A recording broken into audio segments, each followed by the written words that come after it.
We're talking about angels and demons and answering all your questions with live readings coming up right now.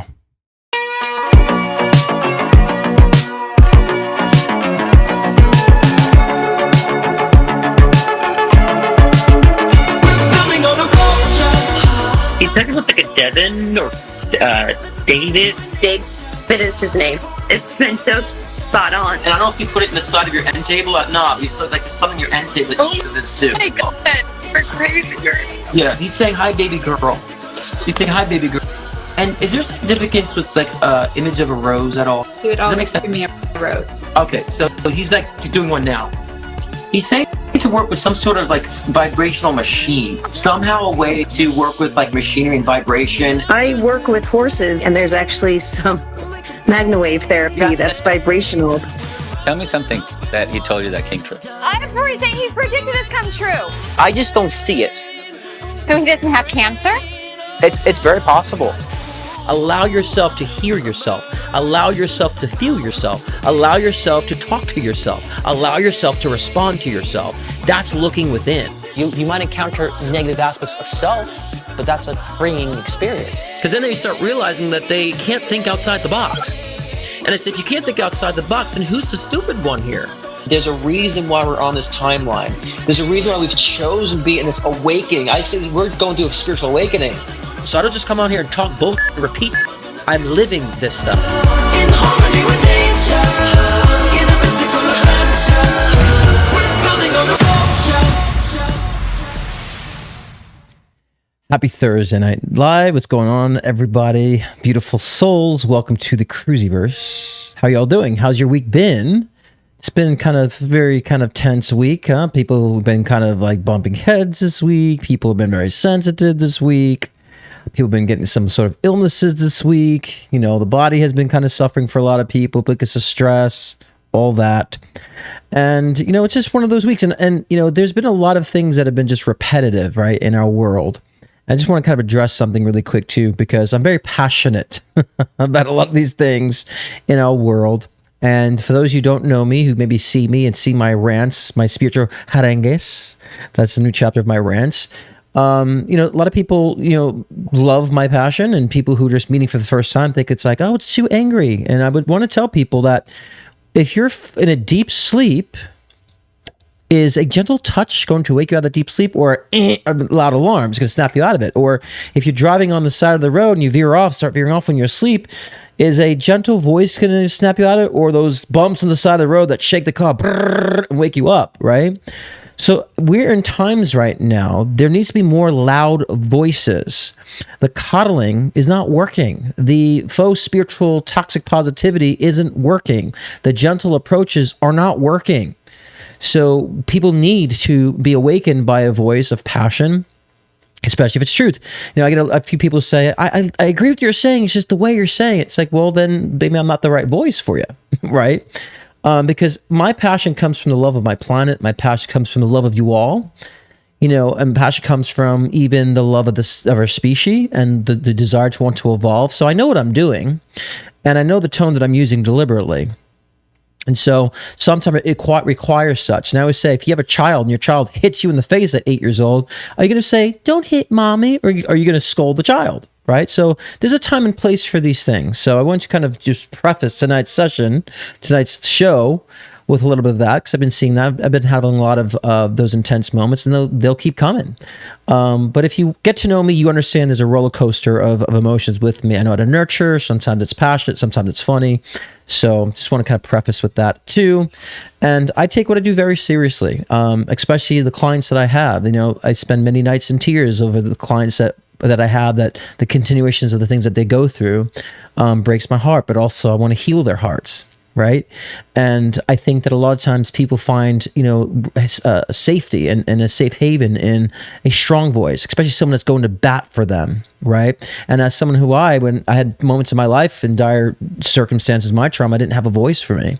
And so I had to learn to have a voice for myself, as I feel like you all need to understand to have a voice for yourselves.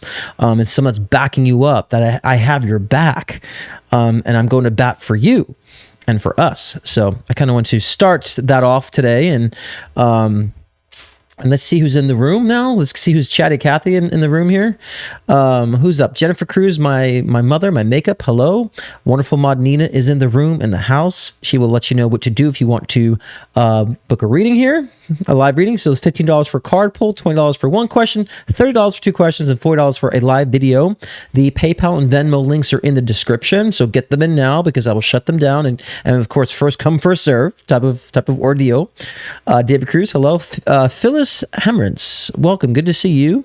AC, hello, my love. Chrissy Razi, good to see you. James Porter Seed, brother, what's going on? I hope you're having a great week too. It's great having a reading with you this week. Loving me, loving you. I love that. I'm loving you too. Loving me, loving you. Eric, hello. What's going on with that cute dog? Macy in the picture. Sydney Aaron, my sister from another mister. How you doing? Tommy Garassi, good to see you. Cascading Catalyst, hello. Iggy, can't you see? What's up? My Aquarius brother. Rhonda, hello. Dale Breakership, haven't seen you in a couple weeks. Good to see you, man. What's going on? You're gonna start some trouble in my chat? Bring up the chaos in the chat for me, Daryl. I love when you do that. And I mean that. Brenda Zawet, good to see you. Allison Van Reyden, good evening to you. Denise Land, Lady Larson, good to see you. And all those who keep chatting. I'm Lisa Cruz, my sister too, my real sister from half sister. Good to see you. Sparkling Grit and so forth. Emberg. And those who are watching, welcome. I can't acknowledge everybody because I don't see who is watching. I just see who's chatting. So those who are new, I do start with a collective read. Then we get into a topic. Today's discussion is angels and demons. We're going to talk about what do they really mean? What are they? Are they actual spirits? Are they actual entities? What are they? And how could they be of use to us? So we'll get into that. So first, let's start with the collective read and see what we need to do and talk about. So this read will be from this week, August 15th, on to, let me find the date. What is next week? And new in calendar, actually. I just want to set up, okay. Today's the 15th. Okay, so this collective reading will be from August 15th to August 22nd for the week. Let's get in it. Let's shuffle. Okay. And of course, more people are late and trickle through midway through. So, all right, shuffling all these cards. It's been a interesting week too. I've been feeling like massive peace on my end, and a lot of people have been feeling weird energy, in a sense. But I've been feeling massive peace. But there's also time where we have to kind of ask ourselves: have we been doing the same things for a while? Have we been kind of consistent and repetitive in the things that we've been doing, not really, growing or expanding outside of the box? That's been a consistent message I've been seeing too with my clients this week. It's been not that I've been throwing that message at my clients, but I've been reading them and they've been kind of having to need to hear that same message of thinking outside the box. And so let's see if these cards say the same thing. And just so those guys who don't know, I'm not a tarot reader. I'm a psychic medium, but I use the tarot in circumstances like this for collective reads to kind of guide me what you all need to hear. So, all right, here we go. Let's go. Let's pull these cards. And this is one of the parts I wish I can deter from the lives. A lot of reversals here. Okay, let me see here. Let's shuffle some oracles too, and then we'll get into it. La-di-da. No Lionsgate BS, Iggy says. That's right. Truth about that is, and sometimes we have to dive deep in the truth, guys, and question things. Like I said last week, you gotta question things. You gotta ask yourself, Yes, please stir the pot, Daryl. We love when you do. Okay, interesting. Let's get deep with this. All right. So this week, you guys, you might be starting to feel that you're caught between two sides, two options, actually, which is funny. We're kind of going to angels and demons, two sides. So this read is actually kind of saying the same things in a sense. But you got to find your way out of this kind of, making a decision between two different ideas, two different projects, two different people in a sense, or even just two different aspects of your mind. It's time to kind of make a decision on things.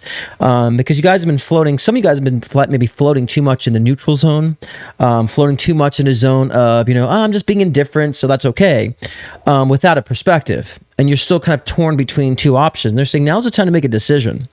Now's the time to pick a side in a sense, but also making a decision means that maybe you decide you don't want to pick a side. That whatever options you have before you isn't really what you're wanting, and so that's a realization too. Or sometimes you might be forced to even make a decision on something, but making a decision to not make a decision is also a decision. So sometimes you have to say, you know what, this isn't something I really care to invest in right now. I will walk away from both options or both situations.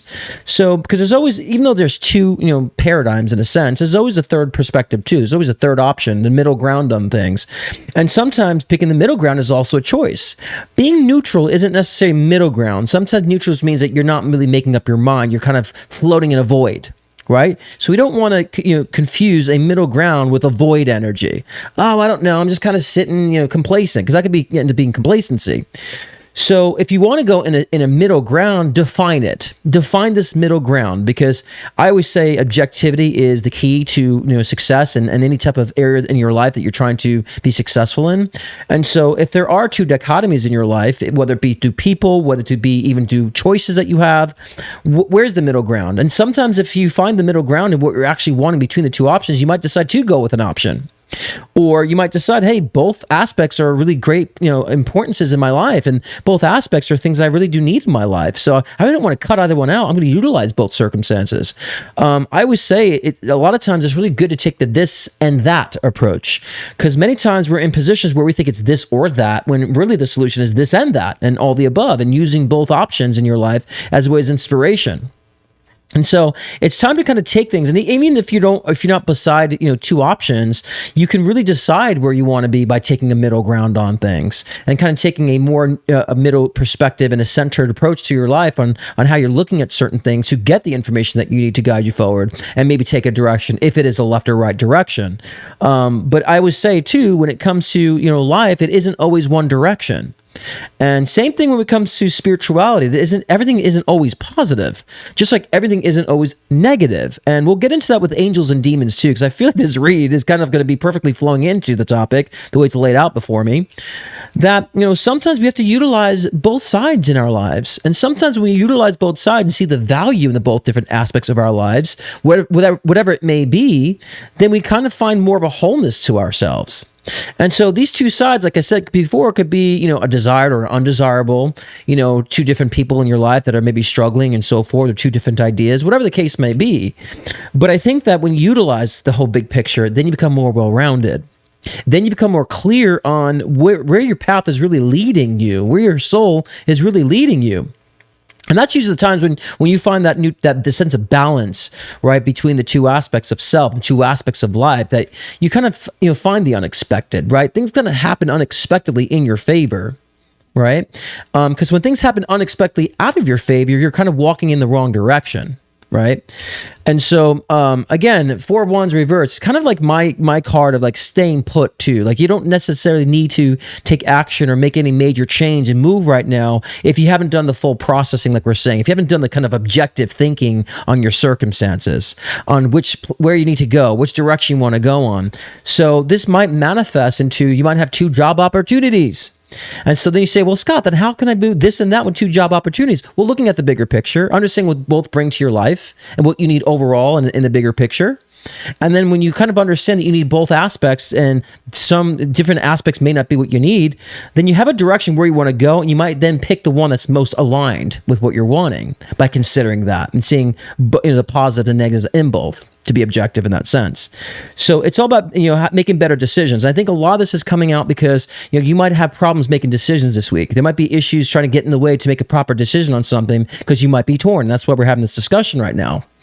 Right. And also, this is a major key too, is about acceptance. It sounds very cliche about acceptance, but acceptance really means is that, you understand everything has its place. You understand everything has its purpose in a sense. A lot of times what we do in the spiritual communities, we say, I don't like this, so I can't accept it. Or I don't like this, I don't want it around me, I got to push it away. And in a sense, you're invalidating that, that energy, that experience, or whatever the circumstance is, you're invalidating that. And so when you validate something in the universe, you're basically saying that shouldn't exist. And if you're being that judgmental, say that shouldn't exist, then, you're kind of damning yourself in a sense, because everything exists but non-existence.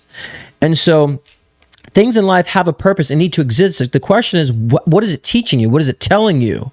What is the dichotomy in your life telling you? That's the point. It creates a bigger picture of your story. So being acceptance about the things that are coming to you, being acceptance about the things that are in your life gives you more of a clearer insight into really what you want and where you're going with on your soul journey. Because you'd be surprised how many people don't know what they want. So many people are like, I don't really know what I want. I want a relationship, but I don't even know what I want. And so that's a problem. But by looking at the things, accepting the things around you, they're teachers.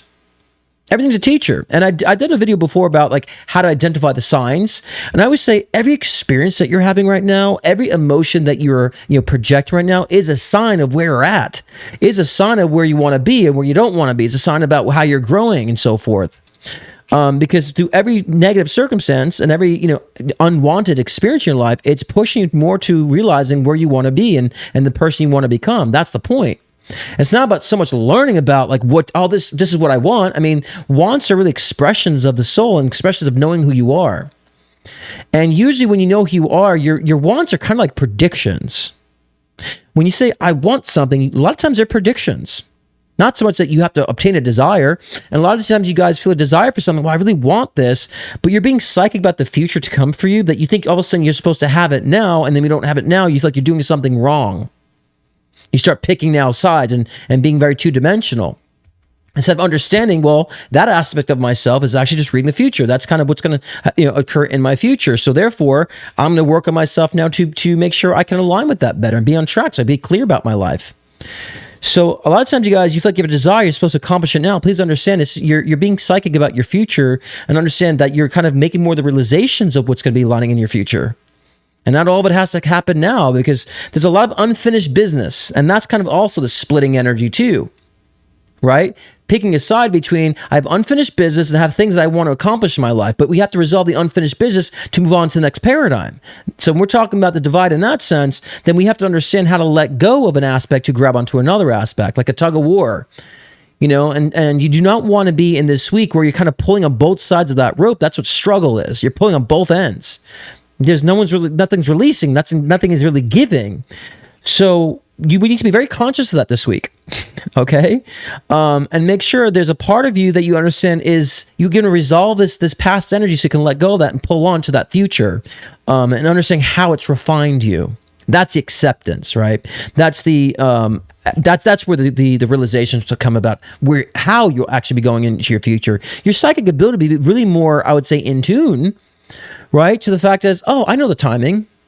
It doesn't feel like now, but I know when the timing is. I can kind of feel it's like at this certain moment. I can see what I'm doing now. You'll be more intuitive about what your purpose is now and what your mission is right now. And that is resolving the other portion, the other paradigm of yourself, the old paradigm, And so the final card here is peace too, because I think that's what brings the initial peace. That brings the initial peace. And and I love how this is laid out like this in telling that story in that sense too. So this week, I wouldn't push for so much movement, okay? I would say stay put a little bit, okay? Negotiate with the two aspects of self, okay? And if it actually is physical, tangible choices you have to make, take a step back, be objective, understand how everything is kind of working together, everything has a purpose, and then you could select the direction you want to take from there. That's going to be important for you guys to be living, I would say, in your purpose, living in your truth, and also living in your passion. Because passion is really, I would say, an expression of who you are and knowing of who you are. And I've always been in a position in my life since I was younger of really being true to who I am, no matter the circumstances, especially all the trauma that I've experienced in my life and making sure I'm rising out of that and being very loud in my voice and not losing my voice. And there's a zeal behind that. Right? And so a lot of you guys might take that as saying that, well, passion means what's my job? What am my passion? What's my passion as far as what am I doing in life? Passion is an expression of yourself. It's not about what you're doing. And when you feel the expression of yourself being, I would say expressed, then you find a passion, in a sense, you find the passion of yourself to express it into some sort of expression, career, hobby, whatever the case is. So the passion comes from knowing yourself. The passion comes from being certain about who you are, not about what you believe in, because I say be very careful about beliefs. I say this a lot. I've been saying this actually for the past couple of weeks because it's important for you guys to understand. A lot of guys are being deterred by old belief systems. Old belief structures that are actually been created from past trauma. So, for example, like we can have a belief structure that says, "Oh, to be loved is to be hurt and to be abused," because you might have had an abusive relationship or an abusive parent, and so they express love through abuse. So you've programmed yourself to believe that to be loved is to be abused, and so therefore that belief structure will hold you back subconsciously. You'll avoid love at all costs, or you'll find yourself in constant situations of abuse. How great is that belief structure? And so if you're trying to, gain love now or to find love in your life now, but you still have that belief unconsciously that to be loved is to be abused, and you don't want to be abused, then you'll keep yourself stuck in this neutral zone of no definition because you haven't resolved the past. You haven't resolved that past belief structure. Because beliefs need to be consistently upgraded. And beliefs need to consistently to expand, because there's so much within this universe, so much knowledge that we have in from the Akashic records, we call it source energy, whatever you want to define it to be. There's so much knowledge. The more you expand your perspective with knowledge, beliefs change. Beliefs change. So now it's time to understand. Keep yourself in a position where you're not trying to push yourself this week. It's not going to be a good idea to push yourself this week, because the unresolved is crying to be resolved. And these older beliefs are crying to be, restructured, reprogrammed, because, we're going to be coming in the next couple of weeks too, where a lot of our, the seeds that we planted are going to start, coming to fruition now. We'll start seeing things come to light. We got to be ready for that.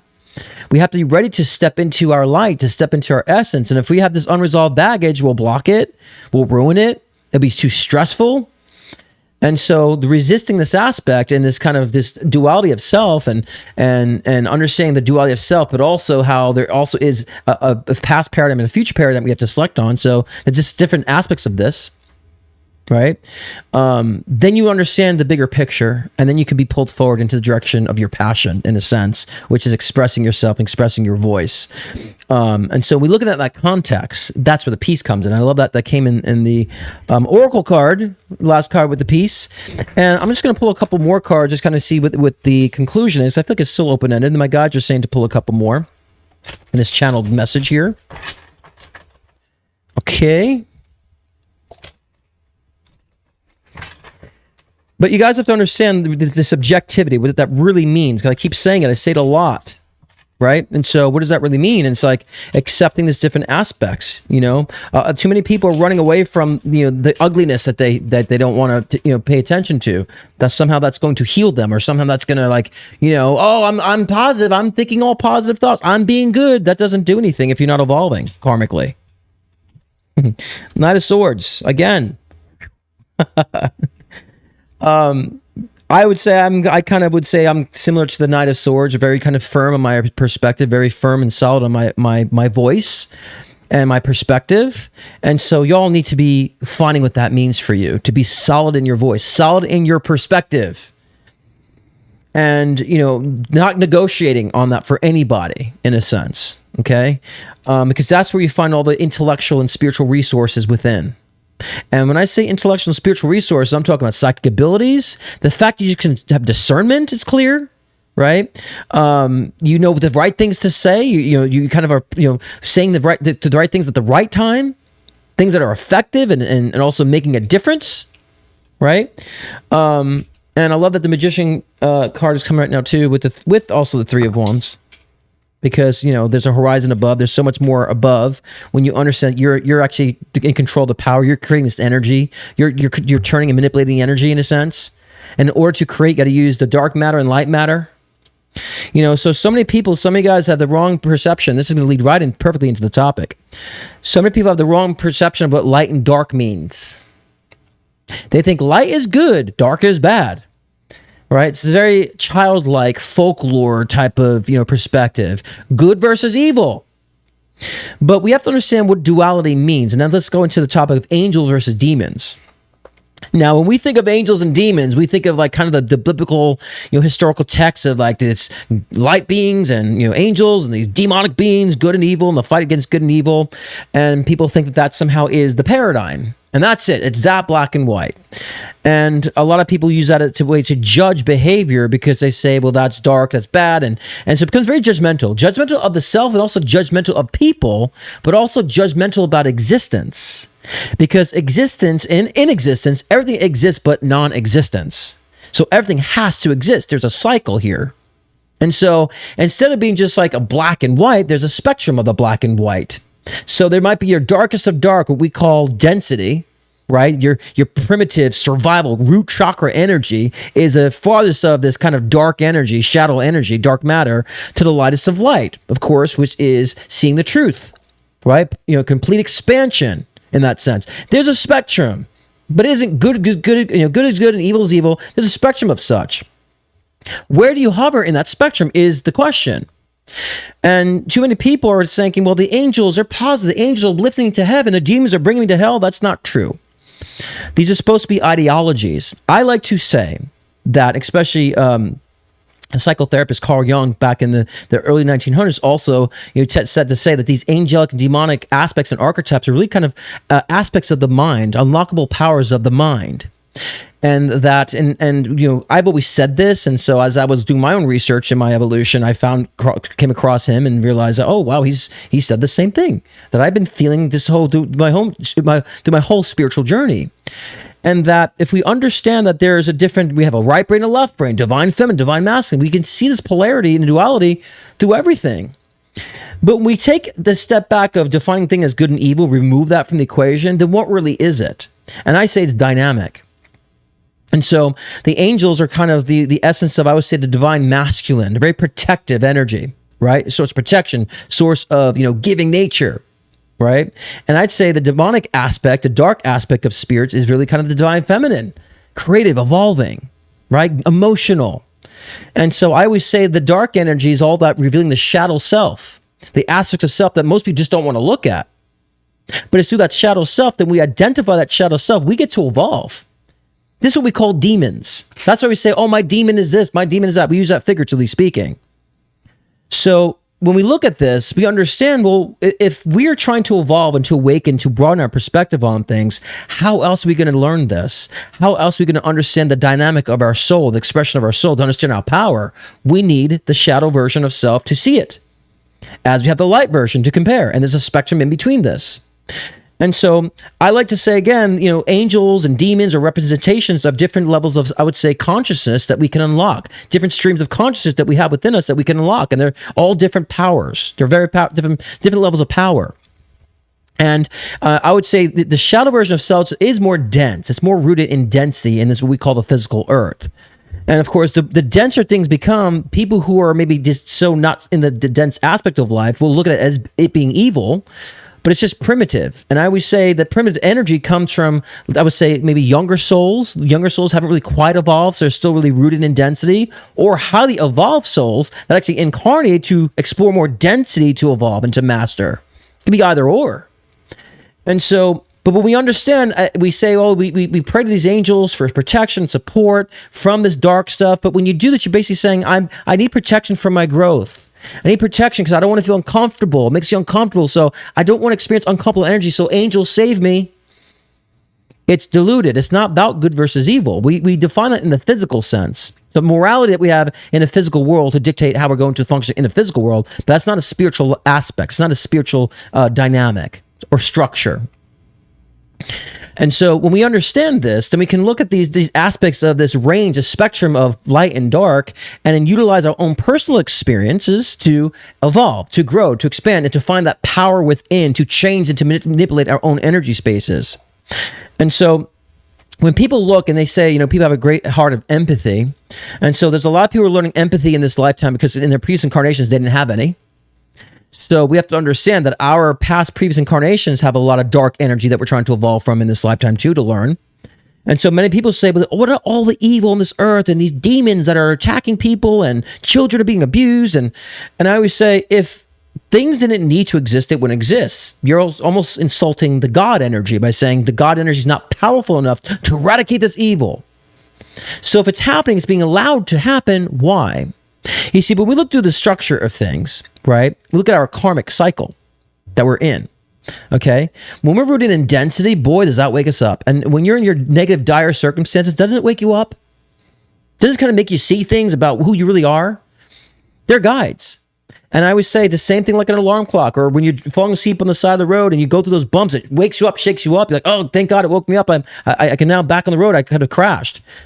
All because it shakes you up, it startles you, doesn't mean it's evil. It's helpful.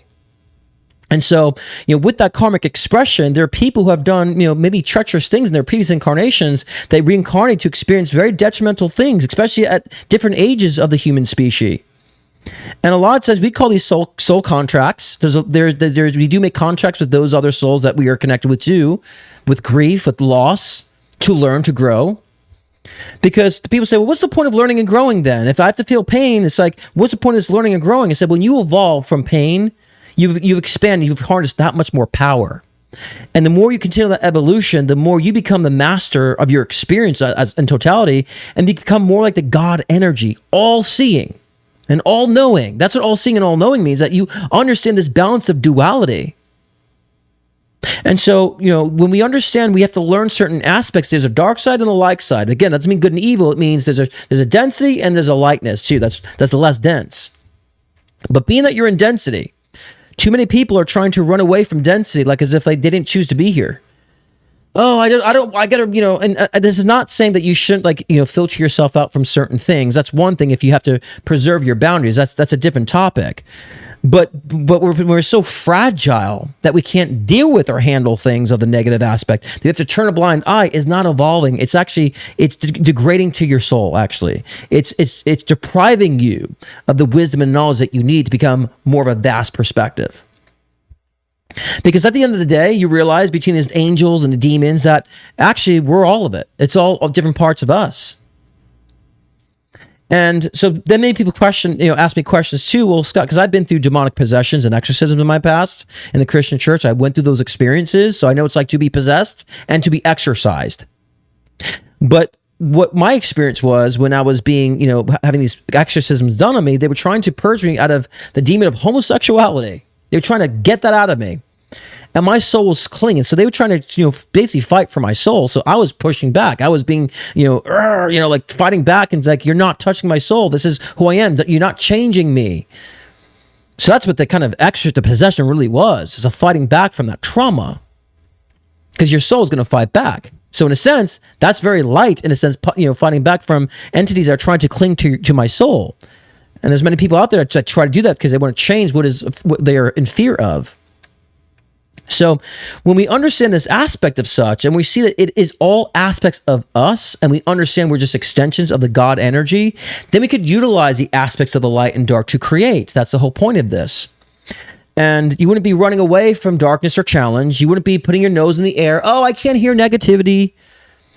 And then you guys might be in positions where you have to remove yourself from it for the time being, to regather yourself, to build up the strength for it, because the goal is to be objective enough where it doesn't bother you. Okay? And where you can just be objective and it doesn't affect you. You can move away from it, but it doesn't bother you. It doesn't affect you. You can stand amongst a group of people who are whatever and just be like, yeah, it doesn't bother me, and just maneuver out of it. It's the reaction to the negative things that will definitely kind of get you stuck in a situation to you're not evolving from it. Objectivity is actually the key. It's also the goal. So like I said before, you don't understand people's karmic lessons and why they're doing what they're dealing with. So you can be classified as evil, but they're in their own learning karma, their own learning lesson. And these dark entities, the dark versions of the self, the shadow version of self, is helping to evolve people out of that darkness, out of that density. And that's what we learn through pain. You guys don't learn when you're being coddled. And you just should be very honest with yourselves. You learn when you're in pain. You want to learn and grow when you're in pain. That's what we call demons. Your demons are trying to teach you. Because of lack of evolution, these demons are trying to teach you through that pain to open and broaden your perspective now and see the value of self. So they're not here trying to suck your soul dry, because, with all these ideologies, it's always about disempowering energy. We're all just a boogeyman everywhere. Run for the boogeyman. We got to hide and run for the boogeyman everywhere around. It's not how, there's no boogeyman. The boogeyman is your own shadow version of you. And our previous karmic experiences is embedded in our DNA. So I want to pose this idea for you for a moment too. Everything you've detested in this lifetime, you once done in a previous lifetime. Because you're reacting to it. When you react to something, you relate to it. Those are your demons that you've learned from. But once you evolve from detesting it, you be objective to see why it is what it is and why it needs to exist in reality from the broader perspective, you won't be fighting those demons. You'll be thankful for these demons and allowing yourself to also align with the lightness of the truth and the lightness of what is, especially when it comes to existence and totality. You become a master of reality. And when you become a master of reality, you don't have to be pushed back into the reincarnation loop. Okay? So if you want to think about the dark is the density, is an aspect of the dense aspect of reality, a dense version of the physical being, as the light is actually the aspect of self and soul and truth and protection and the power we have within for the truth. So, so again, they're just figuratives. I always say the angels and demons are really kind of like aspects of our own mind, different levels and streams of energy that we can connect to. That's the power within ourselves. And a lot of those karmic experience we have in our past, we call demons that we detest in this lifetime. You were once that version of that person. You've done it. Because in order for you to know that you don't like something, you would have to experience it. It's like saying to someone, if you never tried, escargot before, and someone says, hey, tell me about escargot. You can't say you like it or not if you never tried it. I personally hate it. You'd have to try something to know if you detest or don't like it. And so a lot of people say, well, I just know within my morality it's bad. But where'd your morality come from? Your morality came from the fact you evolved, that you have the perspective enough to know that it's bad. For you, at least if your evolution, how you want to evolve. And the more you evolve, like, it's not bad. I've learned from it. Thank you for it, right? So please understand, don't fall to this like ideology of like there's these angels and there's these demons that are trying to get me, and understand there's streams of consciousness, different archetypes we can tap into to harness the energy. The Archangel Michael about protection, Raphael, right? And so these different artists, I think it's Gabriel and Eliel. I always mess up that name. And those archetypes, you can harness the power that they represent for you to bring that energy within yourself to connect with that version of yourself. Same thing with other darker entity and darker beings will bring more revolution and truth to the darkness of yourself, of your soul expression. They're both necessary. And so a lot of people ask, well, Scott, what if I saw a demon? Many people claim they saw demons. Here's my theory on that.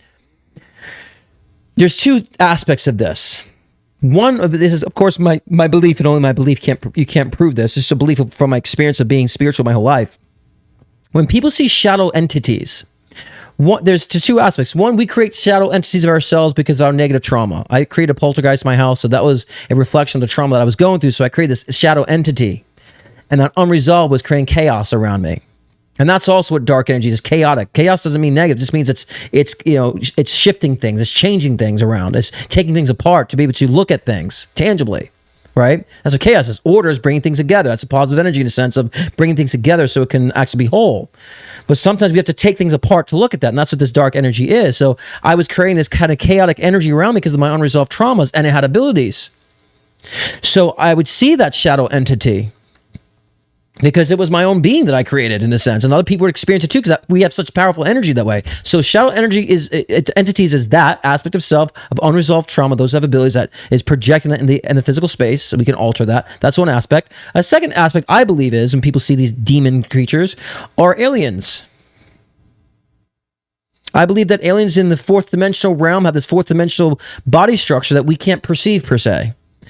And I believe that they can make themselves invisible. Some of us can actually see through the fabric of reality, and sometimes we can spot them, or they've gotten to part of density, we can see them. That's why they disappear, or they don't interact. So I believe that. I believe there's interdimensional beings that are covering in this, that hover to planet Earth and explore planet Earth, and they're probably in a fifth dimensional being that kind of hover in this planet. And so some of us can then appear them and see them if they've gotten so dense in their structure. So I believe that's what these demons that people see are actually extraterrestrial beings that visit, in a sense, not demons. Because as a medium, I will tell you this: actual spirit does not hover in a physical reality.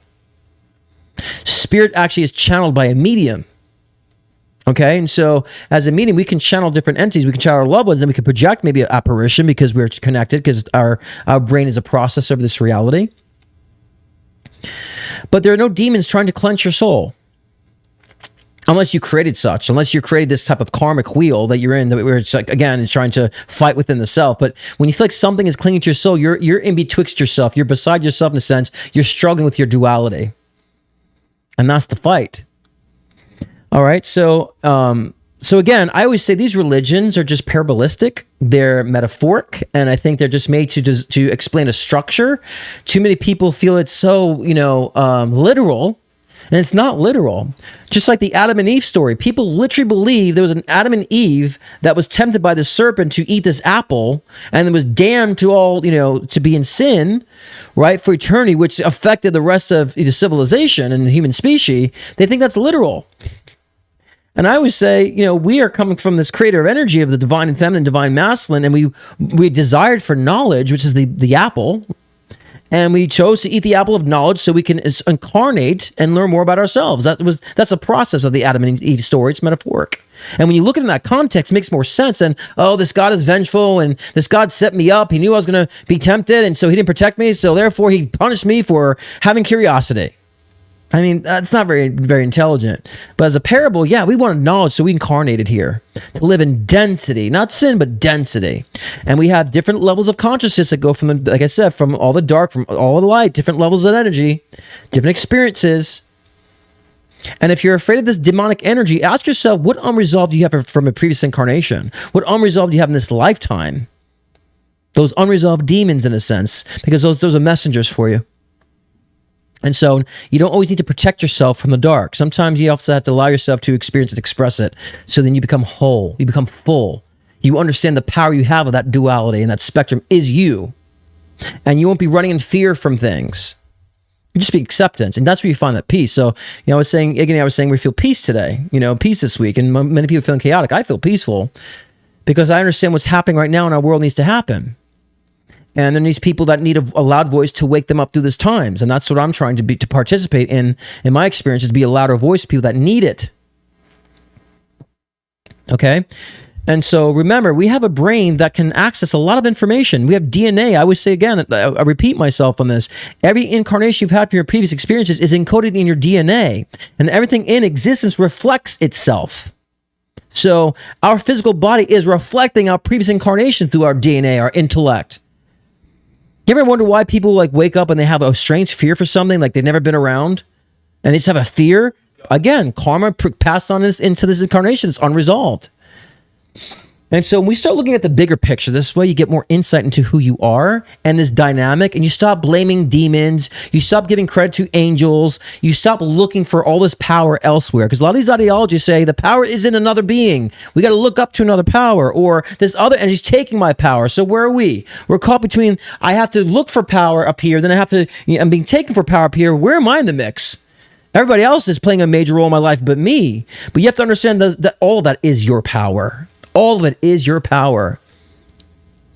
And a lot of, again, like I said before, a lot of you guys have had some very evil, negative, like you would define it, past lives. And that's why in this lifetime, you don't want to look at it. I can't deal with, no. And that's okay. It means you evolved from it, but you have to understand how to be objective with it now. And I've gotten to a point in my life, I can look at things that don't bother me. I understand the place that they are at. And I understand that people who are experiencing what they're experiencing on the negative aspect of things, in a sense of, they say, abuse, they need to learn that. It's helping them to evolve, either because they were abusive and now they have to understand what it's like to be on the other end of the spectrum. But no matter what, guys, you can blame demons and give credit to angels all you want. At the end of the day, it's all about you. You're the one with the control. You're the one giving the power to angels and demons. You're allowing that to be, you're the one dictating all that anyway. So it's time to start focusing on, like I said, the middle ground, the neutral, the core of who we are, which is our soul. And understand these different sides, that we're in the center of that we need to be balanced in between both sides. We are the core and nucleus of the positive and light. And once you understand they're both aspects of self and you remain neutral in the center of such and balance with the two, you've mastered this world. And you won't have to be thrown back into the reincarnation loop because you're running away from negativity. That's that expression. It should be different. So many people trying to tweak my expression. And then many people are very good-hearted, and I don't take it that way. But let my expression be my expression. Let other people's expression be their expression. Okay? Because when you start trying to change and alter other people's expressions how you think it needs to be, you're creating this divide of negative and positive. good and evil in a sense. You're creating that separation. So let people have their expression. If you don't like it, go the other direction. There's so many different perspectives in this world that we can adapt to and also embrace. Okay? So again, the key is angels and demons are both aspects of self. That the duality of self, and there's a spectrum of that dynamic that we can sway in and learn from, and that's the whole point of this. Everything is a messenger. Everything is a reflection, and so embrace all of it. Okay. All right. Well, I have two things before we get into live readings. First is a wonderful message from Nina. Any questions in the chat, by the way? Because I know you guys are chatting with each other, but any questions about the topic? Throw them in the chat if you have any questions about what I talked about the angel and demonic realm and working with such. I've worked with both, and I realized they're me. They're me. And when you hear people say you're so powerful, you realize these are just different reflections of self. You realize how powerful you are. That's the key. Okay, so I'm going to play Nina's card pull. So leave in the chat if you have any questions about what we're talking about here. Leave it in the chat. And here's a wonderful message from Nina. What is up, Thursday crew? It is me, Nina. I'm excited to share a channel message pull I did this morning for y'all. While I was doing the channel message pull, I kept getting this imagery, and I heard "look between the cracks." And there was this imagery of this beautiful garden that you're walking to, this garden that represents everything you've been working for, your dreams, all those things that you're on the process of getting. And on this process, be aware of what's around you still. And when you look down and you see in the cement those little cracks of growth, those little shrubs and those little flowers that grow from the cracks of the cement, on your walk, on your way to that garden that is totally yours, remember that that is beautiful too. The rich small pockets of fertility and abundance and joy and nourishment are all there on your way to that garden to which you very much do deserve. And same thing Spirit was saying to also watch for cracks of time. If you have a busy work day, Spirit's saying the joy is in the cracks. So if it's 5 minutes, 2 minutes, 3 minutes, where you radically and almost with a vengeance have your joy that day, that's also going to be really important on your way to those bigger goals and that bigger garden. That's the channel message, y'all. Talk to y'all soon. Thank you, Nina. We love that. That's perfectly fitting. Love it. Isn't she beautiful? I love my Nina. AC says, what about seeing ghosts? I went through a period of several years ago when I saw them everywhere. Is that related to what you're saying, Scott? So there's a different aspect too. Ghosts, I would like to say a lot of times they're just residual energies of apparitions. So, on a computer, many of you guys have heard the ghosting effect on a computer. If you leave an image up there too long on certain displays, it kind of gives a ghosting image in the screen. It leaves there and eventually it goes away. So yeah, to me, when you see ghosts, you're kind of picking up on residual energy. So it's more about looking at the fabric of reality. A lot of times we see ghosts, we think that's not so intelligent if they're just standing there or they're not doing anything or they're doing knocking on things or not pushing something over. It's not so intelligent. So you could be actually potentially seeing, actual, residual energy of imprints and what we call ghosting in that sense. Also, like I said before, you could also be seeing interdimensional beings, what we call aliens, kind of hovering in our realm and kind of getting a glimpse of that too. Okay? So it's not spirit like we think of it in that sense. So no. And like I say, and someone mentioned about different archetypes too of spirits that are actually sending messengers and so forth. Yeah, Christ consciousness is a great messenger, a great, ascended master, that it's interactable. The soul layers of consciousness, like I said before, is interactable. I've worked with so many different arrays of spirits that I've connected with and channeled, and there's information from those streams of consciousness. That's a beautiful thing about reality. So, especially when we die, we generate a spirit version of ourselves, and that becomes interactable. The soul is evolving, doing other things. So think of that sense when you're seeing apparitions. A lot of is that, like I said before, if you actually are channeling and connect with a loved one in your consciousness and spirit, you could project an apparition too, or project something in the physical world in your perception. That happens too, but they're not fundamentally in the physical world, the spirits in that sense. but they do leave imprints, and many entities that lived in the physical world leave imprints behind too, charged on objects. I was going to do that as my topic, then I realized it wasn't enough of a topic to say can objects hold spiritual imprints? That's odd. How did that happen? Can objects hold spiritual imprints? And I'm saying yes, of course. I would say things hold memory, energetic memory, and so there could be energetic memory on objects and houses and locations, but they're imprints. Those are ghosting effects, not so much an actual spirit that you can interact with and intertwine with. I've also been as a meeting where I've actually would see an imprint, but then I can actually channel the spirit that left it, and then they give me the information about the situation. So there's a lot of different dynamics of such, but understand that the physical world is actually being projected by us. So in a sense, it's all coming from our own consciousness and spiritual awareness. Okay? Hope that makes sense. And a lot of times we are projecting things and moving and manipulating the energy space and moving things on our own without even realizing it. So, all right, one more thing I want to show before I get into the readings now, is I want to show you a little preview of a song I'm working on. Let me see this here really quickly too. Had some things that lived in my house that moved things and played games. Well, of course, that's your own manipulative energy too, right? And it could be, like I said, an interdimensional being, but it's not the spirit, it's an interdimensional being. And a lot of times, if you're activating spirit through yourself as a medium, you can actually manipulate the energy space through the connection that you have. Please understand this, guys. You guys are trying to still fight for your agreement that there's spirits that are in your house. The spirit doesn't have access until you channel it. You connect, you divine with the spirit connection because whatever abilities you might have, and then you can actually co-create, manipulate the energy spaces, as I did. So if you had some things moving in your house, what are you channeling? What are you tapping into? And so, and a lot of those, that times we unconsciously, subconsciously tap into residual energy in a place, and we pick up on it, and then we actually channel a spirit that's connected to that. So I have been channeling and dealing with spirits and ghosts and poltergeists and possessions since I was 4. So all because you are seeing things moving in your house doesn't mean that the spirit is actually there. There's a structure to this, okay? And there's a lot of times there's an upward vortex in the house. There's a downward vortex in the house. And so a lot of times, like I said before, you are creating your own shadow versions of yourself. If you have stress and anxiety, you can create a shadow version of yourself that creates some sort of chaos or disarray. So if a spirit is moving things, that's not very bright or intelligent, and spirit has better things to do than be in your house moving things and throwing things off the side of you. Now, loved ones in spirit can, when they're connected with you, can actually project a sign for you and co-create in that sense through the spiritual aspect when you have someone you love in spirit, but it's all connected to your higher self, your higher mind. And so then the spirit can work with you, showing things in your outer world, but that's because they're connected with you, Right, there's a man that's killed there, right? So there's a lot of residual energy, right, Leisha? So when there's a lot of residual energy, we can actually pick up on things. That's why there's upward vortices, downward vortices, energy clusters, right? So I've seen a lot of times where things are on things keep happening on repeat because of a residual energy, almost like a loop of energy keeps occurring because it's so charged. Right, so it's like a spirit that's taking a dump on a place and the dump still smells, right?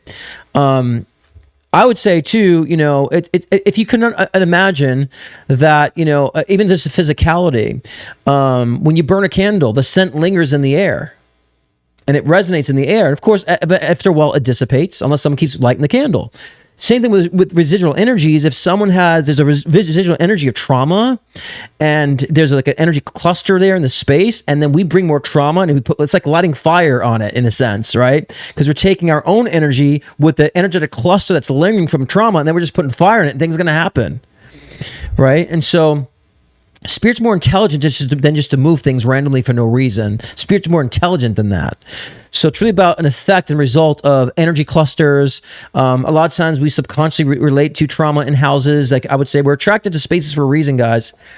We're attracted to spaces for a reason. So a lot of times we'll be attracted to a home, but we don't realize we're attracted to the home because the energy it makes us feel like we're safe from trauma. But there might be people who also want to feel safe from trauma in that location that had a lot of trauma exhibited in that location. And so we're kind of connected with that, and then we experience that similar energy. It charges the energy of your own subconscious mind, of what you're dealing with, and also whatever energy clusters in the home, right?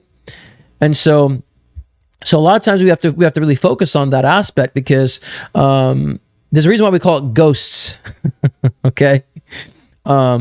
And, and then sometimes there's a lot of people with mediumistic abilities that there are channels that spirits sometimes will connect with, to maybe clear out a space, or they're trying to resolve a karma. So a medium can channel energy through the spirit that lived that life, right? The soul always moves on, but the spirit might want to seek redemption, and then sometimes a medium can help with that. So I would say too, look at the room. And a lot of times, understand too, guys, with haunted places, people create more of the hype than what's really there. Because, oh, it's haunted. This room here, someone died. And then people go and they add more energy to that, and they create more of that energy too. But I would just say, just clean the energy spaces. Just like when you clean crumbs on a table, guys. If someone, ate on your table and left crumbs behind, you clean it off. Same thing with residual energy. People leave shit behind energetically. Clean it out. That's why saging is really good kind of ritual to do so, and bringing different elements of clearance to clear our energy spaces, because a lot of spirits leave their own shit behind, their crap behind. And energy, again, you can't create energy or destroy energy. It just changes form. So when you go into a place, change the form of the energy, and make sure you're not relating to whatever trauma happened in the location, because you will amplify it for yourself and for the space around you. All right. I hope it makes sense, because life is, I would say, existence is more complex than that, than just spirits just being, I'm closing a table, or, So think of it in that context, and you realize you're not being haunted. Spirit's not bothering you. You're just connecting with residual energy. Well, again, you have to understand you're in control, Power. How do you clear your energy after a conversation or interaction? Well, you have to understand if you're channeling that through a medium, or just interacting with energy clusters of the past, or ghost energy, and you're maybe just getting information of what occurred. So, any type of clearance ritual you can do, like saging, meditation. I've gotten to myself to a point, I'm so objective, I'm like, okay, whatever it is, what it is. I don't need to be affected by that, just like talking to any random person. And so it's just understanding that you don't need to fear these things, guys. The fear is always in the wrong direction. It's a messenger, but so you're going the wrong direction with it. We're not supposed to fear reality. We're not supposed to fear existence. We're not supposed to fear things and run away. That's not why we're existing, is to be in fear. We're existing so we can expand and evolve. That's a natural occurrence of life, is to evolve and to expand. So a lot of times you just fear things. Fear comes from the unknown, because of things we don't know about. I've been diving into these spaces for 42 years. I know more and more and more about it. More of it, it's just like, oh, it's kind of just very neutral, a lot of it. A lot of it really isn't like malicious or it's not bad. And so a lot of it just is what it is. Someone left their energetic shit behind. That's all it is, right? Most of experiences is that. Not demons, not all this other crap, and not like people being, suffering. It's really about, oh, it's karmic lessons. Oh, okay. The soul is paying karma. Got it. Makes sense. So again, we've been taught that the boogeyman is everywhere. We always have to run away from the boogeyman. All right, let's get into the readings now. Oh, before I do set up, I need to take a little break. I'm going to show you a little preview of my song that I'm working on. It's a little short clip of my song Nightlight that'll be coming soon. Here's a little clip of that as I get set up for these readings. My night's light, tonight, embrace the change. We're gazing in the clouds, a storm begins. There is power in all the darkest set we can't escape. Even in the light, I will choose the night to break all the chains, all the chains. Break the chains, and all the chains. Break the chains. Night to light, true night. All right, that's all you get. A little bit of a clip of that. I'm teasing songs now before I release them fully. So you can see more of my music on... I actually have a YouTube channel too with my music on it. I'm on Apple Music, Spotify.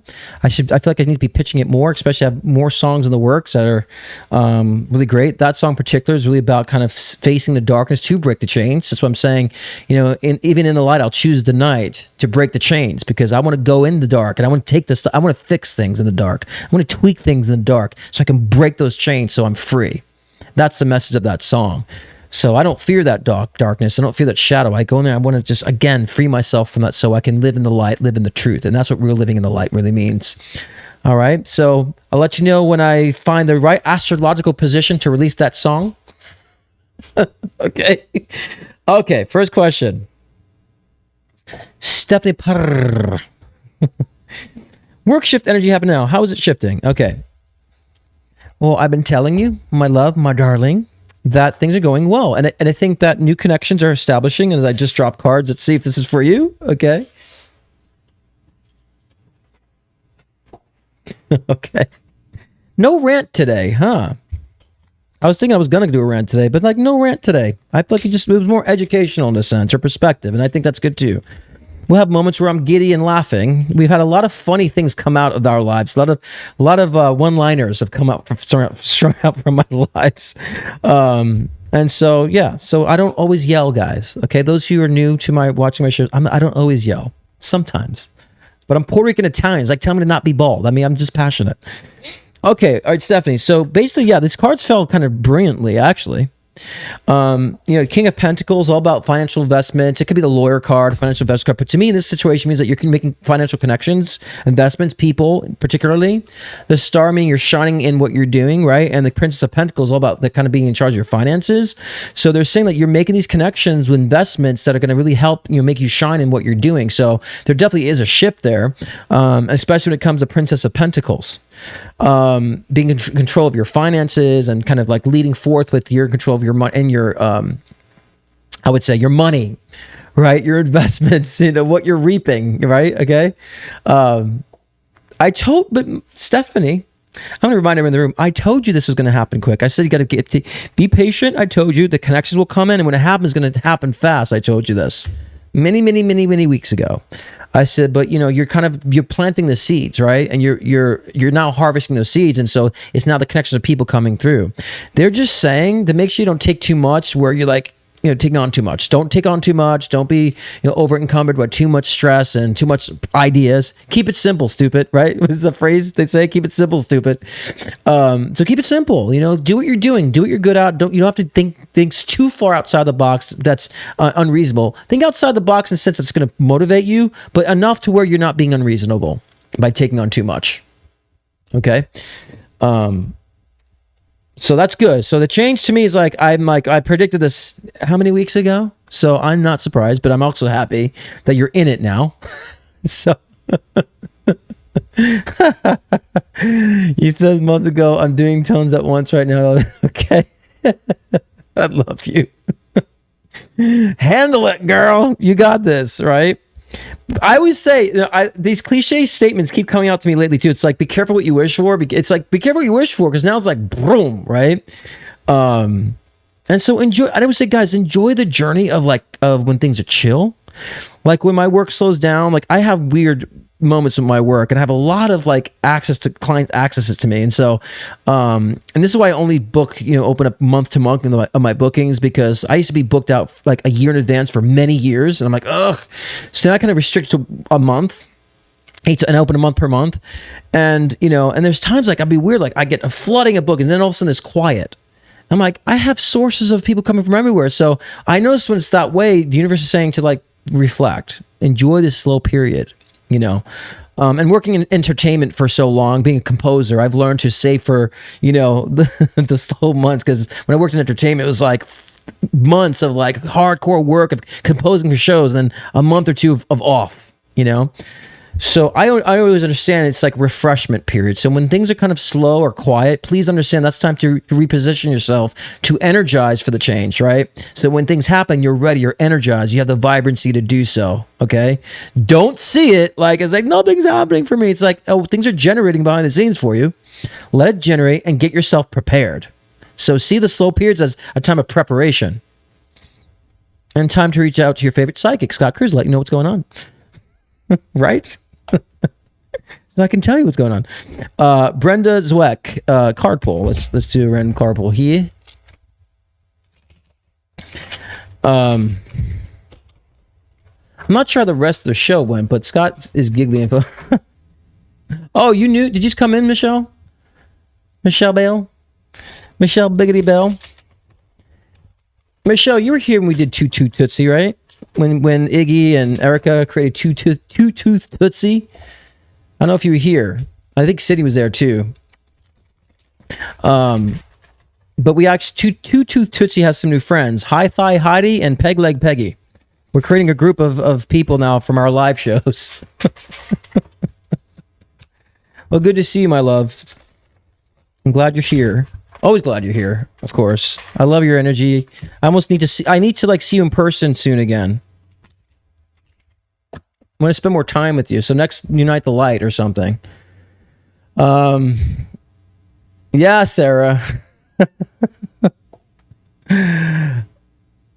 Yeah. Okay, this is for Brenda Zweck. Card pull. This is funny. You got what Sarah got, but in the opposite. But they're kind of standing in between. Okay. This is emotional. They're saying, don't be loyal to a fault, Brenda. Okay, please don't be loyal to a fault. They're saying that it's time to take control of your finances.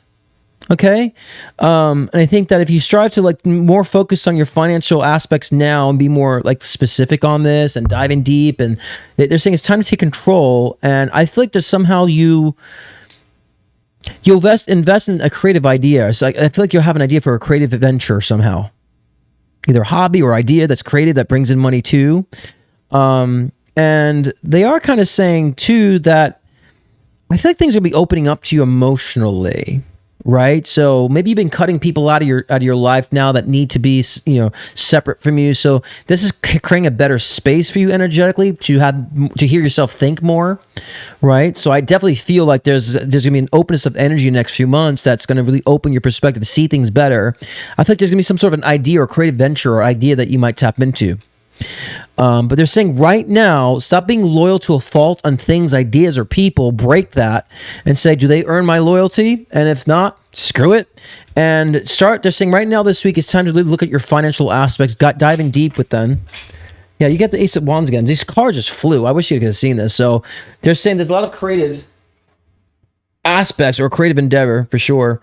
Three of Cups, I love the celebration aspect that fell out too. So that means again, this venture will be successful and fruitful. So I do feel like get your money in order now, understand what's coming in and out specifically, and clear out your space of people who don't deserve it and that you're being loyal to a fault on. And I feel like this idea or venture, this creative aspect will be successful or fruitful in a sense. Okay. Sometimes just the fact of being creative actually brings fruitful energy in too. So even just the energy alone in that can help. Iggy says, strive for 5 delay. 5 stupid. 5 delay. 5 delay. She's our astrobot. We can call this astrobot 5 delay. I like that one. Mrs. Sydney Aaron, sup? Just had a birthday. I know, Miss Leo. Happy birthday. How was your birthday? I'm sure it was baking. You better be taking a vacay. Anything report on what's next? It's funny because I feel like you do got to slow down a bit. And I saw you put vacay in the chat, so I'm going to see that. Say that you should be taking some sort of vacation, a relaxation. They're saying, more so for the next couple weeks.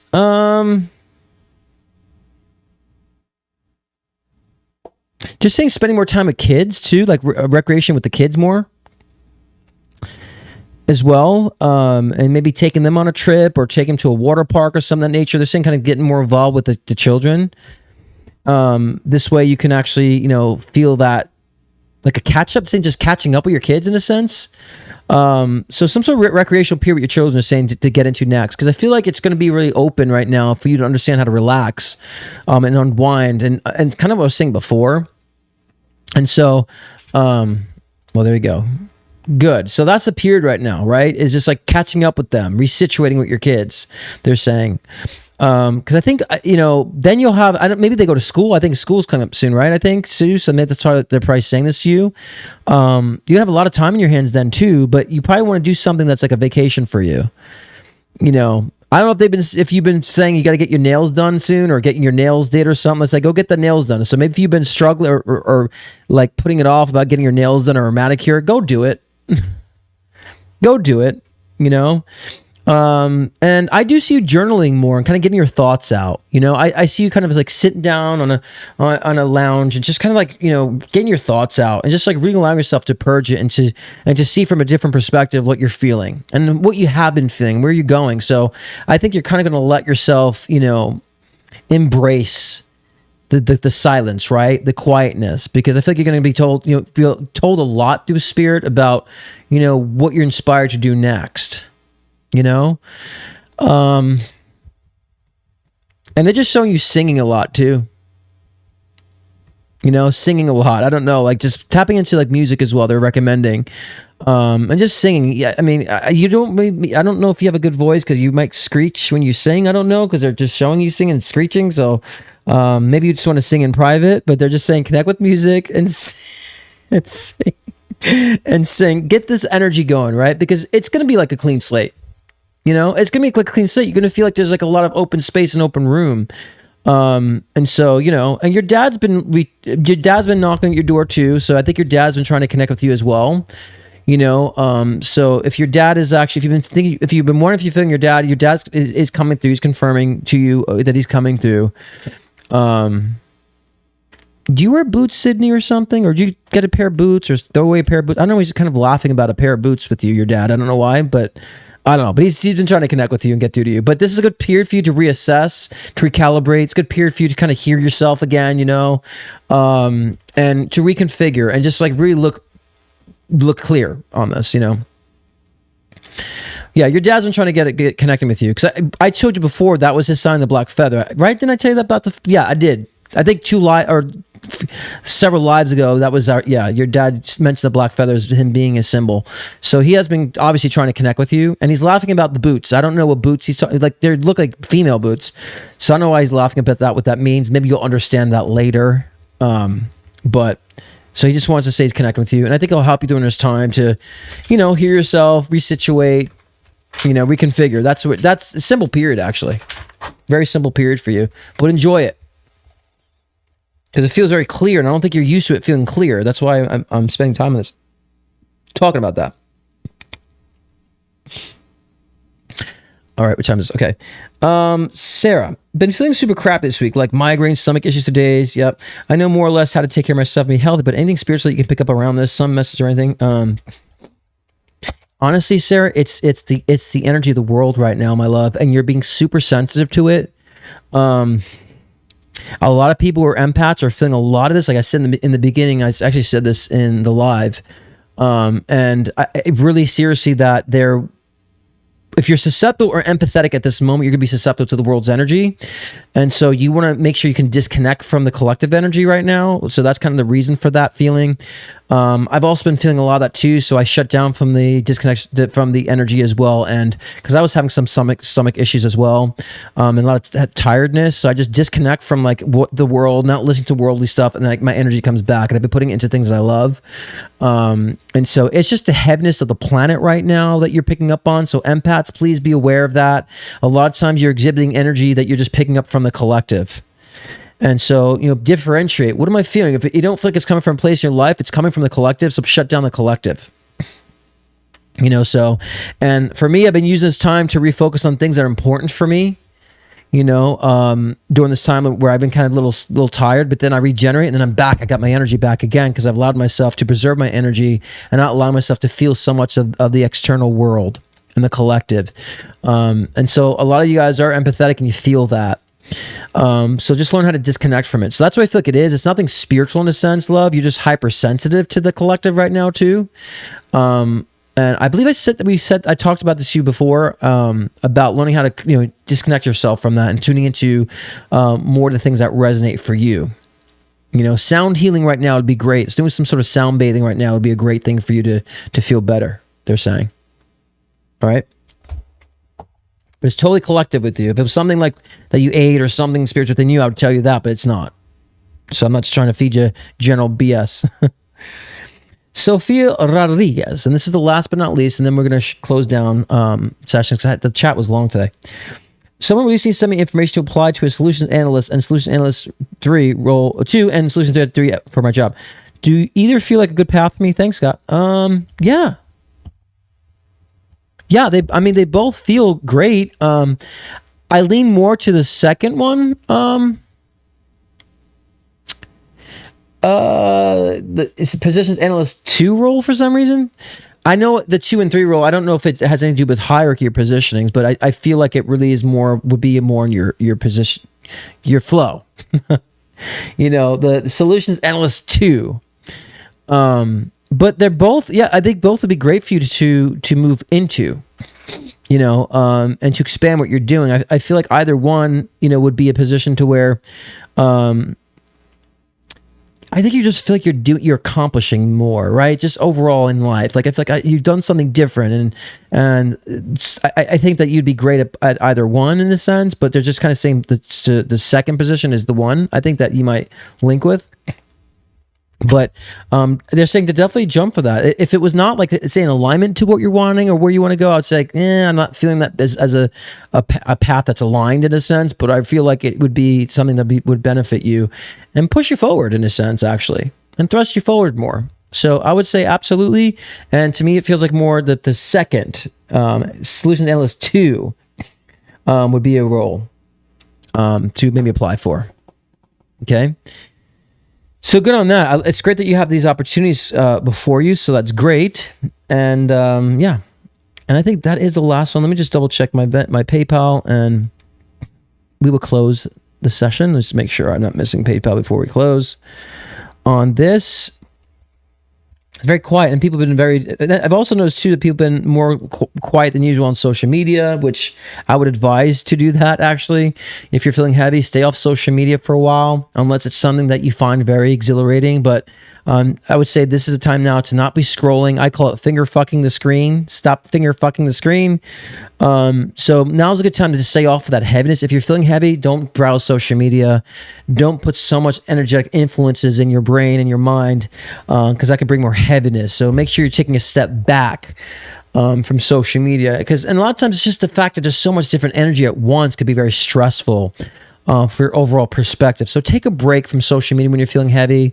Put the iPad, the phone aside, and I tend to do that too, because I'm like, I just don't need to be checking messages all the time and respond to clients right away all the time. I can just put it away so I can preserve my mind. Do that. Be aware of this, guys, right now if you're feeling heavy. Because, the screens lure you in. They know how to make things allurable to you. You get sucked in. And, whether you do this intentionally or not, a lot of you guys are comparing yourself to other people just subconsciously by browsing, and that could trigger something and, again, make you feel more disconnected of self. So just make sure you're being aware of this. If feeling heavy, do things that make you feel lighter. So that's stupidly simple, right? And social media is not one of them, okay? So I see a lot of people, it's been like a quieter, week on social media, or a few weeks actually on social media, and I think that's good that people are taking a step back from that, okay? And so, it's going to be crazy. It's September through November. I agree. Absolutely. It's going to be crazy, of course, because the elections, it's crazy now. Look at all the crap now, right? It's a ruckus, and there's a lot of people who are creating that energy because they're susceptible to what they hear and what they see, and they're easy influence. So there's a lot of people that are just generating a lot of that energy and crap around, Put your energetic spacesuit on and make sure you're not being affected by that energy that you're walking in. And yeah, spending time in nature too, it very does heal. Nature is, is a wonderful component to restart, right? It's connecting with the natural essence of this world. Mother Nature is incredible. It's organic. There's so much downloads in nature. You can get downloads from the sun. You get downloads from the plants and the trees. I love sometimes just to put my hand in the sand and feet in the sand and the grass and just kind of just sit and absorb. Of course, when it's not 120 degrees out. But even with my plants, I have to connect with plants inside when I'm just, to connect. So there's so much energy. And the reason being is because, this world, this universe is created from the source energy. Everything is living within source energy. It's conscious that way. And so it's a pure energy. right? And so we can tap into that pure energy, get a lot of downloads from the plants and the sun. So take advantage of that. A lot of times, when I'm feeling crappy and I go walk in nature, I feel just different. It's just a different energy. And it is neutral. Yeah, Cindy, it is neutral in a sense. Not a void energy, like I was saying in the beginning. It's neutral because neutrality means that you can kind of like hear things better, right? You can actually see things better. You can maybe hear yourself a lot better too, and understand like you might be overreacting to a lot of freaking things, And so I'm a mountain boy. I live right literally by the mountainside, and I love taking hikes in the mountains. I need mountains and hills. Like that speaks to me. And the Native Americans, of course, I'm in Palm Springs. They were huge here. Always found sanctity in the mountains. It's a magical place, with the mountains. So I love that energy. So find what you love. If it's a lake, if it's the beach, if it's the mountains, if it's the hills, if it's whatever it is, if it's the desert. Find a place that an energy you can connect with. Because many times people think, they think, I need something to change my energy. It's like, we have a resource of nature right around you that you're not utilizing to connect with a lot of that energy. You're looking online, you're trying to buy a crystal, you're trying to do all these different things. It's like, you just step outside for a moment. Just step outside and just look in the sky for a moment. Connect to the natural essence and the organic structure of this universe. Okay? So absolutely, that's a great way to do that, Well, okay, speaking of, I'm going to connect with my grapes, which I call smorgasbords. I have a bowl of grapes and tortillas and cheese every night before I go to bed. I call it my smorgasbordy, and I put on something funny after my shows and just decompress. And I want you all to do the same, decompress. And let me see, Nina has a message for me. Let me see before I close. Katie Johnson submitted PayPal. I didn't get anything. Let me see, Katie. Maybe I logged into the wrong PayPal. Give me a moment here. Yeah, let me see. And then, guys, let me check PayPal. Maybe I overlooked the PayPal things because I just noticed I'm logged into the wrong one. Sorry. I apologize. I am human. I make mistakes, and this is a mistake. So thank you for reminding me on this. Okay. Yes, I was logged into my wrong one. Sorry. Let's see. I'm sorry. So sorry. Oof, I missed a few. Okay. Linda Dalton. So I have a few here. Sorry, guys. We're getting to it. Okay. I am separated and have... This is for Linda. Linda D. We'll say Linda D, okay? Thank you, Katie, for reminding me. And thank you, Nita, for reminding me. Because I was looking in the wrong PayPal account. So there's 3 here. So I have Linda, we're going to get to right now, Phyllis, and Carrie. Thank you for your patience. Okay. For Linda D, I am separated and have since been dating a beautiful soul for 1.5 years after 27 years of bad marriage. Is he the right one for me? 2, my health is a worry. I have long COVID, and after 3 years absence, I'm working full time again. Will I be okay? Thank you, Linda, for Ireland. Let me tweak your question. Is he right for me? He's in your life, right? So the question is he going to evolve with you, right? Because anyone who's in our lives right now are teaching us, so they're right for us. And I don't mean to be overly philosophical, but sometimes the questions actually reflect an actual issue that you might be putting on yourself. I think that, to me, I think this is a good energy in your life right now. Although I feel like you're being too nurturing, or you have to be too nurturing to him. I kind of feel like you might be playing the mother role a little bit too much with this individual in a sense. It's not horrible, but I want you to be mindful of that because, I feel like you might get to a point where you might need that nurturing part to come back in the same way. I'm not saying that he's not nurturing, but I feel like the energetic balance is slightly more where you're nurturing him more so, being more motherly in a sense. And I'm not degrading the romantic aspect because it's there. I'm just saying the behavioral aspects, right? So I feel like he has more reliance energy on you to a degree. And it could just be for emotions too. It doesn't feel malicious, of course. So I do get the good energy you sense, but you might want to understand there is a slight imbalance emotionally on this. It works for now, but ask yourself this question: to which dynamic are you really needing in the long term, in the future? I don't necessarily feel like it's going to be long term in that sense, but I think you needed it now.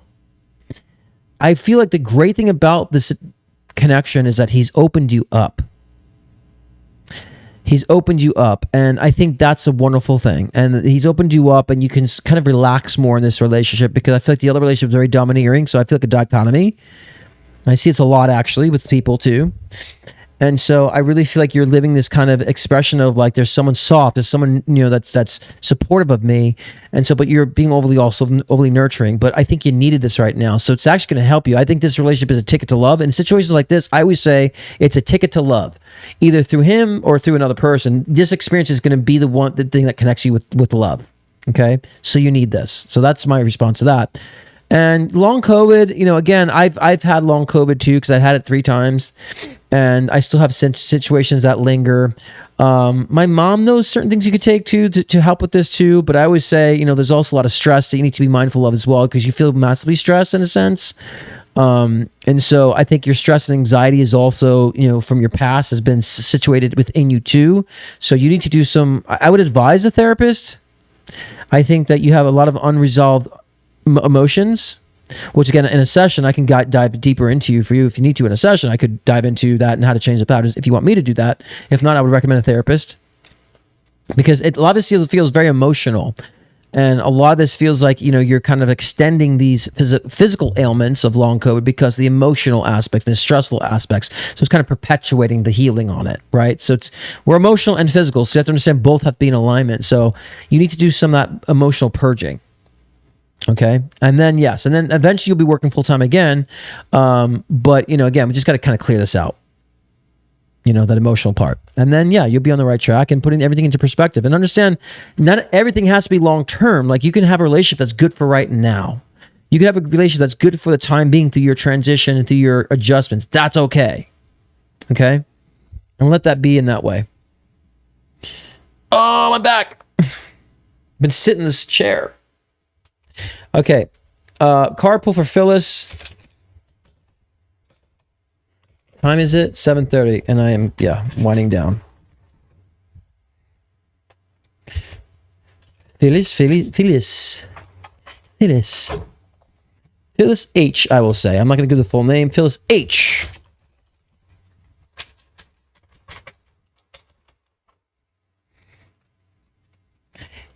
Oh, great, Casco. That's great. Start from the beginning, as there's no rants today. Okay. No, I could do Sophie. It's fine. I'll just check. I didn't see a Sophie in there. Wait, no, I read Sophie. Didn't I read Sophie on my Venmo? I thought I just read Sophie, didn't I? I did.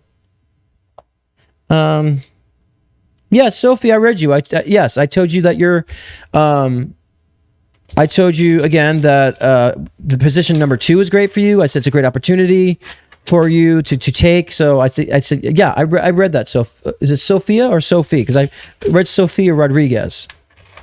If that's you, I did read you, and I said position number 2 or data analyst number 2 was good for you. Take the decision; it'd be great for you. You feel like you're moving ahead. It's a good opportunity. So yeah, that's what kind of what I was saying. I went more in depth with that, but the general gist was that. And you were literally probably 5-10 minutes ago, Sophia, if you want to listen to it in full. But yeah, I did. And it was data analyst number 2, I said they're both good for you, but 2 would be one you might go for. And yeah, felt like a good position for you. Felt like you're going to feel very much happy that you've actually changed positions and evolved. So yeah, that's kind of like that's my summary of what I read. And this is again for Phyllis. I'm just still shuffling here.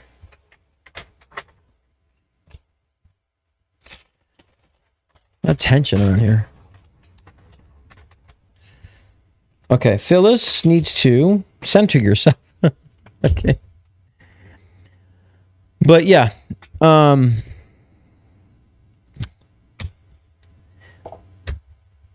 I think, oh, April Sparks, good to see you, my love.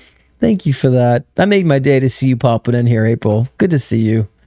We're just closing down. I don't know how long you've been here, but it's good to see you. Thanks for stopping by. Everyone say hi to April Sparks.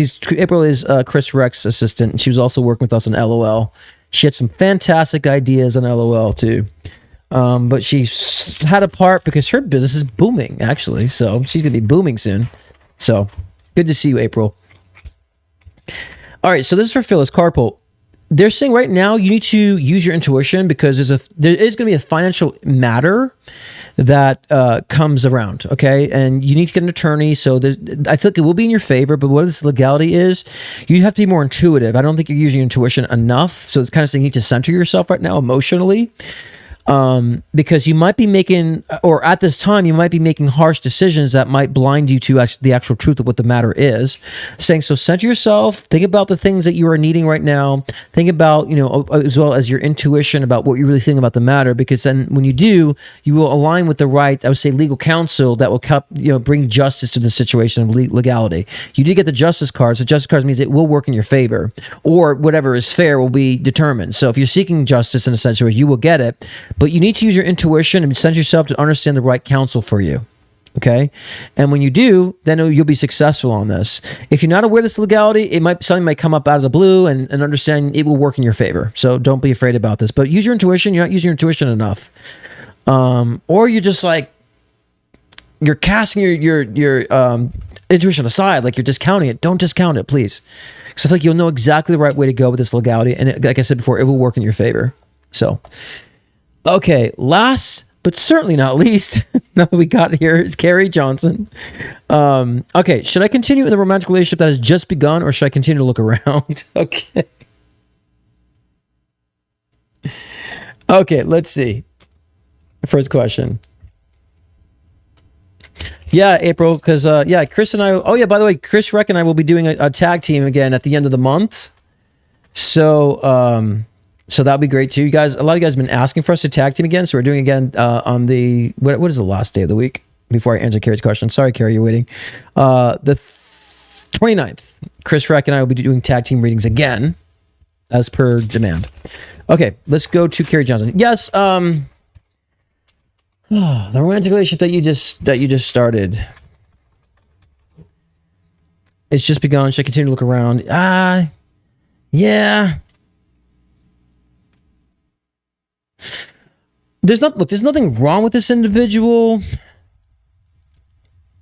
I just feel like this person talks more than what they do. You know what I'm saying?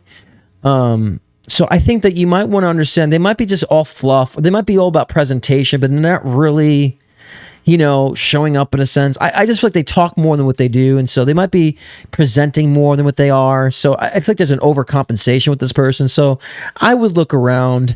If it's for something for fun, Carrie, cool. If it's something for fun, short term, why not? But it doesn't have long-term qualities for me because of the fact that he's a little on the surface aspect and overcompensating in that sense and not being completely transparent. So if it's just fun, intimate, fantastic. It will work in that regard because I don't think I think he's a good guy. He's a nice guy. He's just not forthright in a sense or feels like he's got to place a facade on himself. So there's a lack of that sincerity in a sense in that regard. So I would look around, and I think that you'll probably connect with someone in November. Maybe that's more intriguing for you. So November seems like it'd be a highlight, or you might connect with someone that's more substantial or more of a connection, more of a match. Okay. When I move to the house, I've seen things are just moving a bit quick. I feel like maybe I just scared. Will I move? When I move to the house, I've been thinking about. So yeah, I mean the house situation, maybe not this year. I feel like the house might be. You'll make that move in 2025 potentially. I don't think this is necessarily written in the stars of the timing on this, but I feel like moving potentials is around 2025. This year it's not really likely to happen because of circumstantial aspects of that. So, but I feel like you'll be more positioned to do so, like maybe March or April 2025, to make those decisions and arrangements. So yeah, in that sense.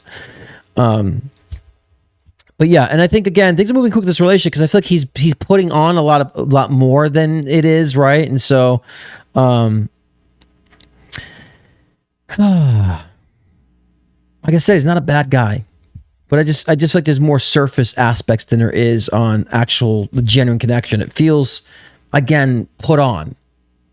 Maybe he's rushing for a reason, or maybe he's just trying to land something and not really going with the actual natural organics of such. If you were scared and trying to, running away in that sense unreasonably, I'd tell you to open up and let him in. But I don't feel that. I feel like you're picking up on the fact that he might be pushing too much on something, more on the surface and less about general organic momentum. So, I just think you don't want to waste your time. I think that's what you're afraid of wasting your time is. So, I don't think you're misreading this situation, but make sure you're not putting that in every situation either. This situation just so happens to be aligned with the fact of it not really going the way you wanted to. Okay.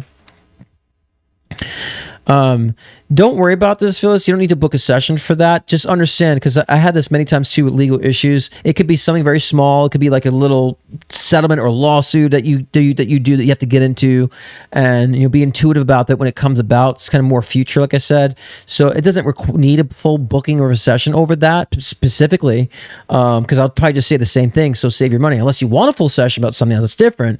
But based on that question, you don't need to book a full session on. Just understand when this legality comes in. Just use your intuition. It will work in your favor. It could be like a settlement of something, something like not major, or maybe you're entitled to money, right? And so you got to sue for that money. It feels like something in that caliber, right?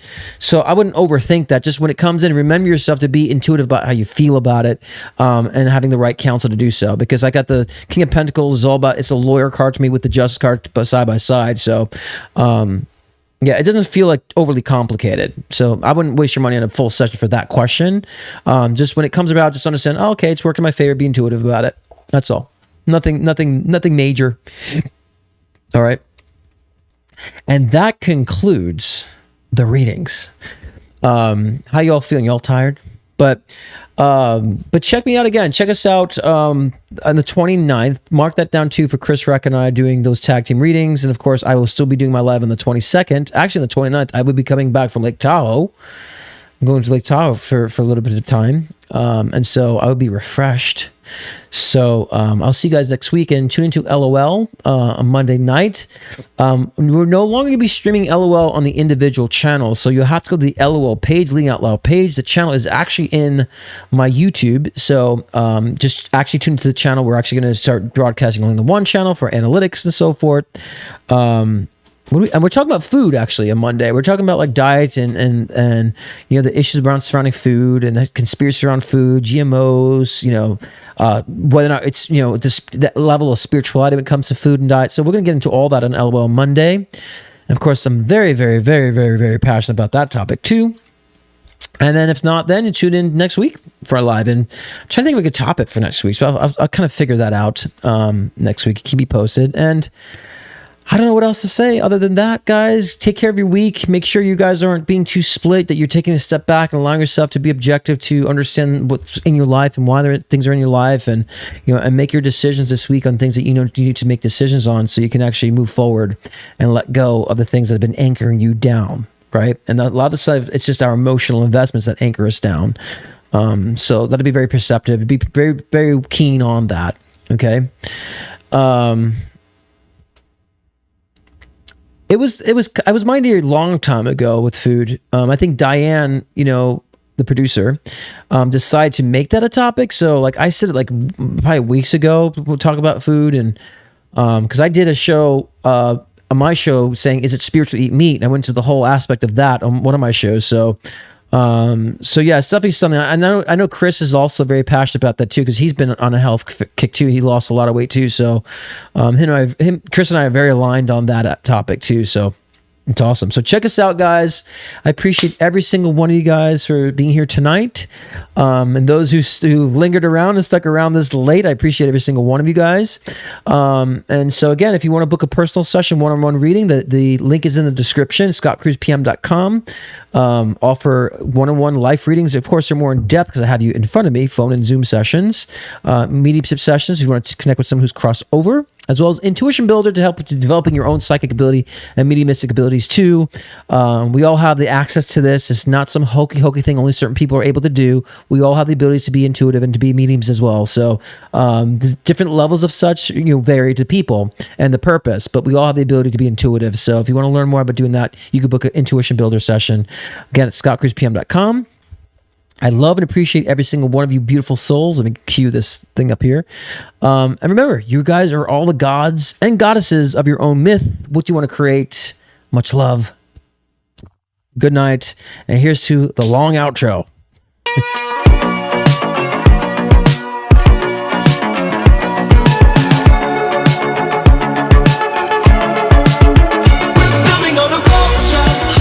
He said it was like a Devin or David. David is his name. It's been so spot on. And I don't know if you put it in the side of your end table or not. You said like something your end table that you this too. My God, we're crazy. Yeah, he's saying hi, baby girl. He's saying hi, baby girl. And is there significance with like image of a rose at all? He would Does that always make give me a rose. Okay, so he's like doing one now. He's saying to work with some sort of like vibrational machine, somehow a way to work with like machinery and vibration. I work with horses, and there's actually some magnawave therapy that's vibrational. Tell me something that he told you that came true. Everything he's predicted has come true. I just don't see it. So he doesn't have cancer? It's very possible. Allow yourself to hear yourself. Allow yourself to feel yourself. Allow yourself to talk to yourself. Allow yourself to respond to yourself. That's looking within. You might encounter negative aspects of self, but that's a freeing experience. Because then they start realizing that they can't think outside the box. And I say, if you can't think outside the box, then who's the stupid one here? There's a reason why we're on this timeline. There's a reason why we've chosen to be in this awakening. I say we're going through a spiritual awakening. So I don't just come out here and talk bull and repeat. I'm living this stuff. In harmony with